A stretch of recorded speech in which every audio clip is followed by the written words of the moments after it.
edhe arsimi e shëndetësia, edhe kultura, mbrojtja e siguria, sepse vetëm 2 orë e gjysmë prej sonte në ndojnë zgjedhjet e radhës edhe një herë të parakoshme, pa dyshim që të panevojshme, mirë po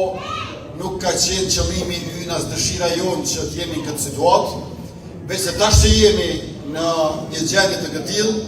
atëherë pa dyshim se duhet fitojmë.